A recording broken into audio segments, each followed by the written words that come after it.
Hello friend, नमस्ते। स्वागत है आज के टॉपिक में। टॉपिक का नाम है भारतीय संविधान की प्रस्तावना।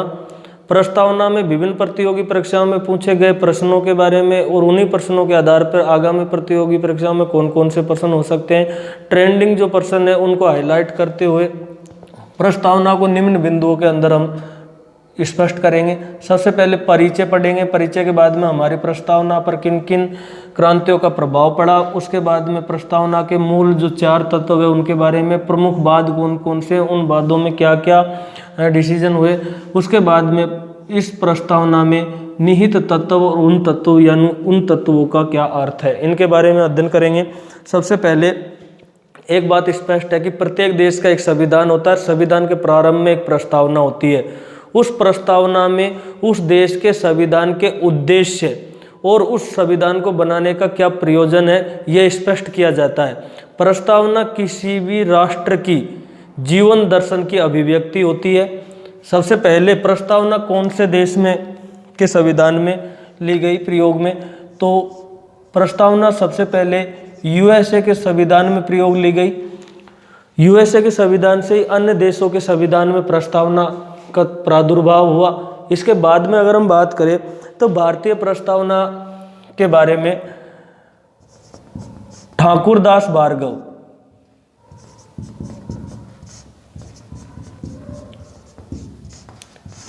भार्गव ने भारतीय प्रस्तावना को संविधान का महत्वपूर्ण अंग माना। इसके अलावा विधिक आत्मा एवं संविधान की कुंजी और संविधान का सुंदर गद्य पद्य। ठाकुरदास भार्गव के अनुसार संविधान की प्रस्तावना, भारतीय संविधान की प्रस्तावना एक संविधान का महत्वपूर्ण अंग है, संविधान की विधिक आत्मा है, संविधान की कुंजी है, संविधान का सुंदर गद्य और पद्य है। इसके अलावा N.A. पालकीवाला ने संविधान की प्रस्तावना को संविधान का परिचय पत्र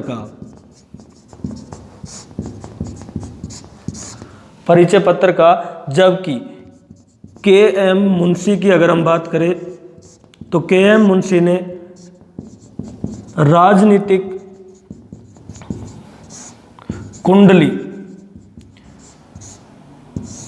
प्रस्तावना को K.M. मुंशी ने संविधान की एक राजनीतिक कुंडली कहा। इन्हीं के आधार पर हम ये कह सकते हैं कि भारतीय संविधान की जो प्रस्तावना है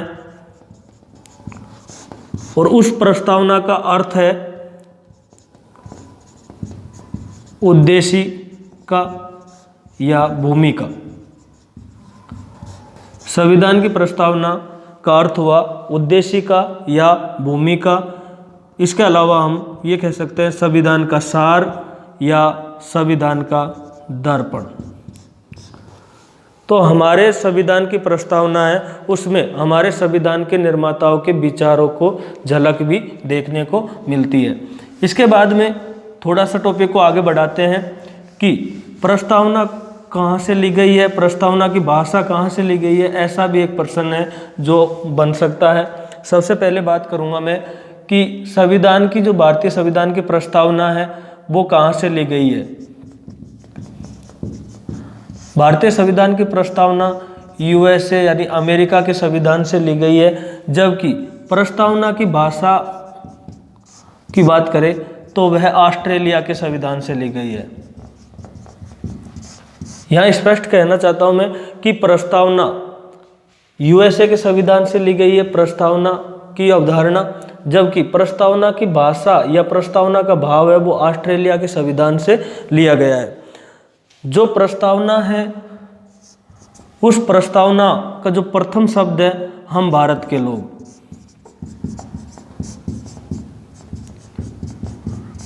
हम भारत के लोग, यह हमने यूएनए यानी संयुक्त राष्ट्र संघ के संविधान से लिया है, संयुक्त राष्ट्र संघ के संविधान से लिया है। 3 चीजें यहाँ पे 3 प्रश्न महत्वपूर्ण है। प्रस्तावना हमने कहाँ से ली है, यूएसए के संविधान से। प्रस्तावना की भाषा या प्रस्तावना का भाव ये हमने कहाँ से लिया है, ऑस्ट्रेलिया से। और प्रस्तावना का जो पहला वर्ड है हम भारत के लोग, ये हमने कहाँ से लिया है, यूएनओ के संयुक्त राष्ट्र संघ के संविधान से ये हमने लिया है। इसके अलावा उद्देशिका या प्रस्तावना आधारित है, तो भारतीय संविधान की प्रस्तावना है वो नेहरू के उद्देश्य प्रस्ताव पर आधारित है। और नेहरू ने जो उद्देश्य प्रस्ताव है वो संविधान सभा के सम्मुख रखा था 13 दिसंबर 1946 को, और संविधान सभा ने इन उद्देश्य प्रस्तावों को 22 जनवरी 1947 को स्वीकार किया था।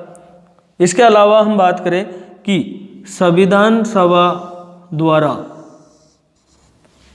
इन्हीं उद्देश्य प्रस्ताव के आधार पर भारतीय संविधान की प्रस्तावना का निर्माण हुआ।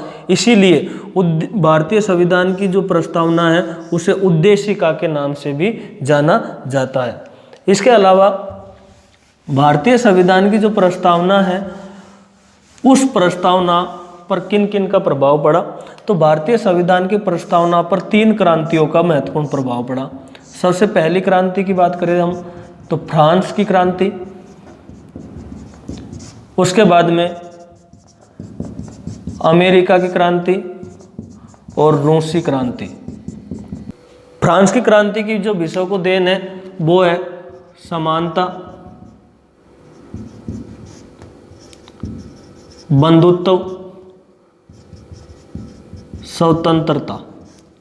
अमेरिका की क्रांति की विषय को जो देन है या अमेरिका की क्रांति का जो प्रभाव पड़ा है उसकी बात करेंगे तो वो है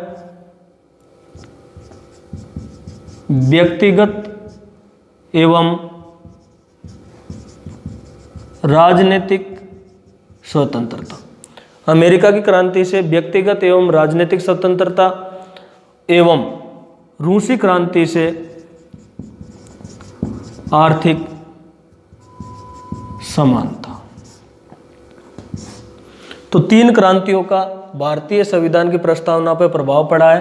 फ्रांस की क्रांति से समानता, बंधुता, स्वतंत्रता। अमेरिका की क्रांति से व्यक्तिगत स्वतंत्रता एवं राजनीतिक स्वतंत्रता।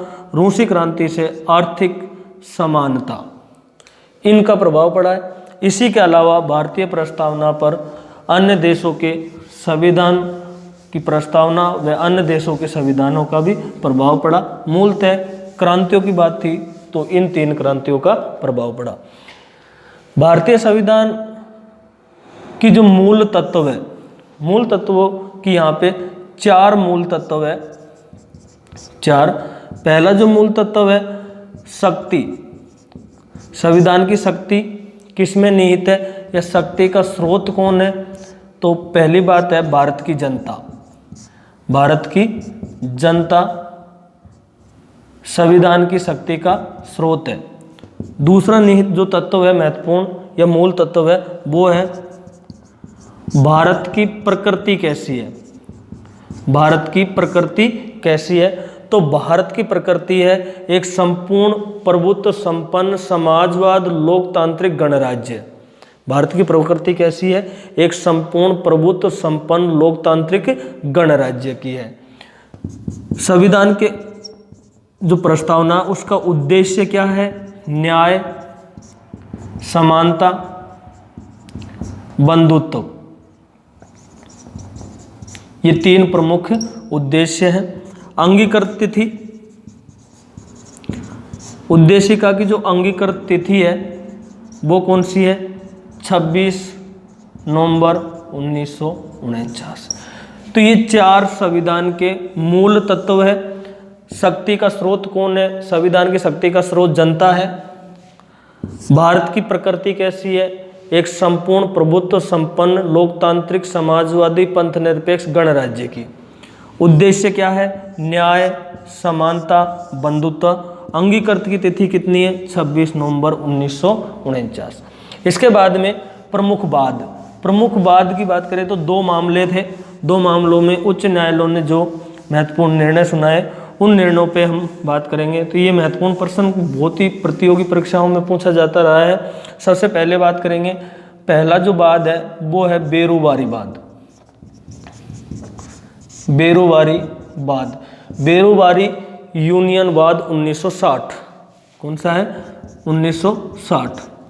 बेरुवारी यूनियनवाद 1960 के अनुसार प्रस्तावना संविधान का अंग नहीं है, संविधान का अंग नहीं है। इसके अलावा इसमें कहा गया इसके अनुसार किसी भी प्रकार का न्याय नहीं किया जा सकता, यह न्याय योग्य भी नहीं है, न्यायालय में इसे नहीं ले जाया जा सकता। तो संविधान का अंग नहीं है, इसमें संसद संशोधन भी नहीं कर सकती, तो फिर प्रस्तावना है क्या? तो बेरुवारी यूनियनवाद 1960 में कहा गया कि प्रस्तावना संविधान निर्माताओं के विचार जानने की कुंजी है, संविधान निर्माताओं के विचारों को जानने की एक कुंजी है। इसके अलावा जो दूसरा वाद है वो है केशवानंद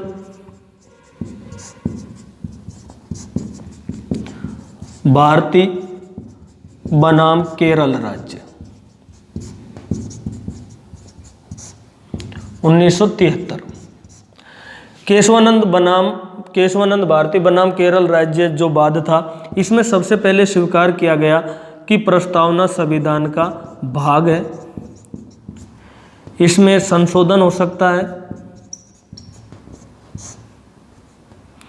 और संशोधन केवल संसद कर सकती है। संशोधन हो सकता है और संशोधन कौन करेगा? केवल संसद के द्वारा ही इसमें संशोधन हो सकता है।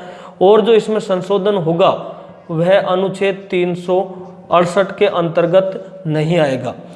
केशवानंद भारती बनाम केरल राज्य 1973 के जो मामले में सर्वोच्च उच्च न्यायालय ने निर्णय करते हुए बताया कि प्रस्तावना संविधान का एक भाग है और उसमें संशोधन करने का अधिकार केवल संसद को प्राप्त है, और वह जो संशोधन होगा वह अनुच्छेद 368 के अंतर्गत नहीं आएगा। और संविधान में इसी में यह कहा गया कि संशोधन प्रस्तावना में हो सकता है, लेकिन मूल ढांचे में संशोधन नहीं हो सकता। तो मूल ढांचे में संशोधन नहीं हो सकता, ऐसा किसमें कहा गया है? केशवानंद भारती बाद में कहा गया है। और मूल ढांचे की अवधारणा सबसे पहले किसमें? केशवानंद भारती, बाद में ही मूल ढांचे की अवधारणा सामने आई। इसके अलावा इसमें यह कहा गया है कि यह न्याय योग्य नहीं है, अर्थात इसे न्यायालय में चुनौती नहीं दी जा सकती। इसके बाद में ये जो दो महत्वपूर्ण वाद है, जो आपके तीसरे नंबर का वाद था, उसी के आधार पर कौन सा? दूसरे नंबर का जो वाद,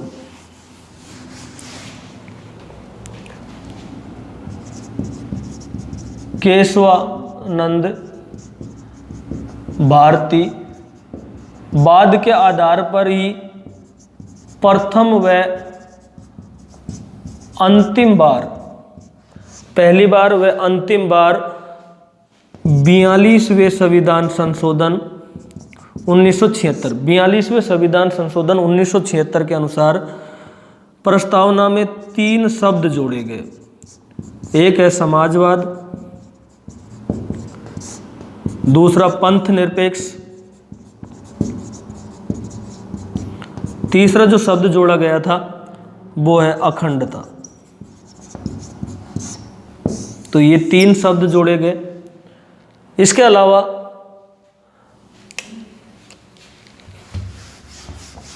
भारतीय संविधान की प्रस्तावना में अब तक कोई प्रकार का संशोधन नहीं हुआ।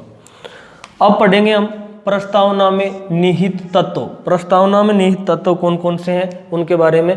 तो पहला जो तत्व है, हम भारत के लोग। इस शब्द का क्या अर्थ है कि भारतीय संविधान के जो निर्माता है वो भारत की जनता है, भारत की जनता।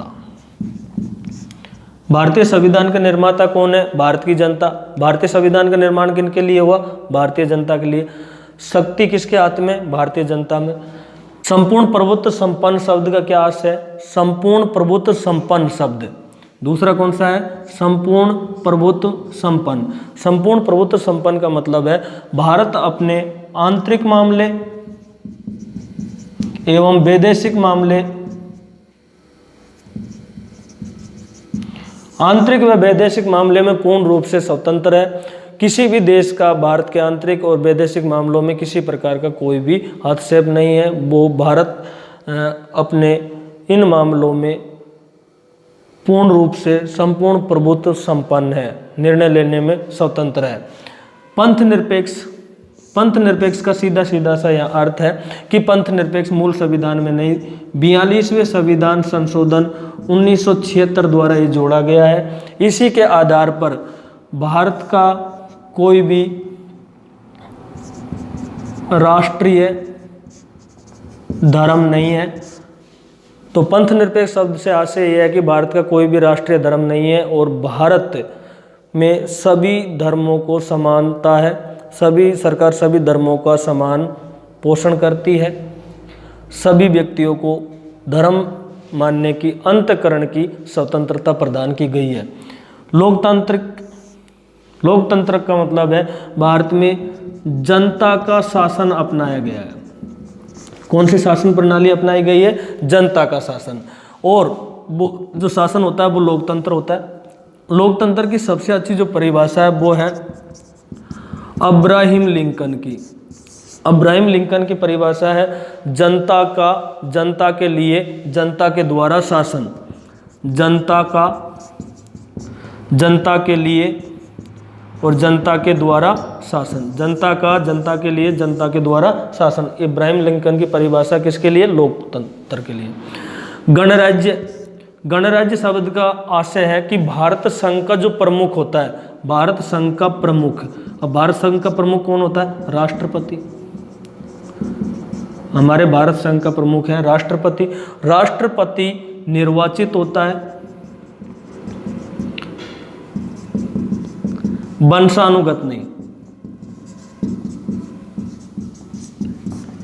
इसीलिए भारत क्या है? गणराज्य है। न्याय, न्याय की अगर मैं बात करूं तो न्याय 3 प्रकार के, भारतीय संविधान की जो प्रस्तावना है उसमें 3 प्रकार के न्याय की बात की गई है। सबसे जो पहली बात है वो है सामाजिक न्याय, दूसरा है राजनीतिक न्याय, तीसरा है आर्थिक न्याय। सामाजिक न्याय की अगर हम बात करें तो सामाजिक न्याय में सबसे पहले जाति, धर्म, वर्ग के आधार पर किसी प्रकार का भेदभाव नहीं किया जाएगा।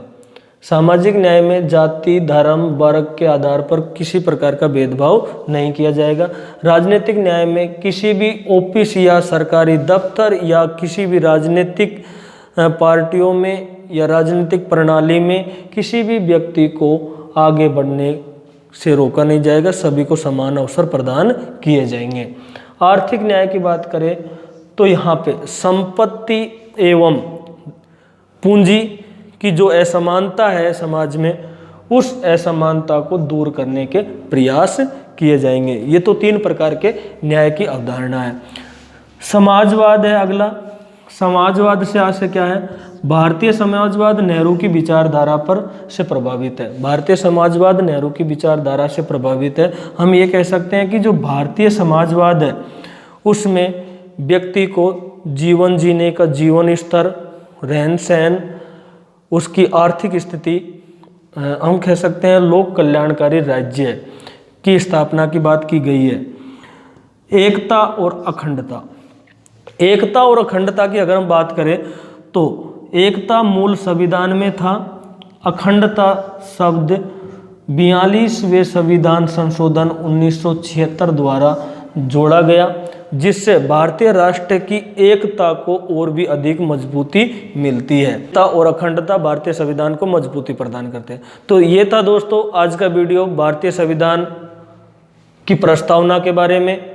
अगला जो वीडियो होगा हमारा वो होगा भारतीय संविधान की प्रमुख विशेषता। तो जब तक के लिए नमस्ते, थैंक यू।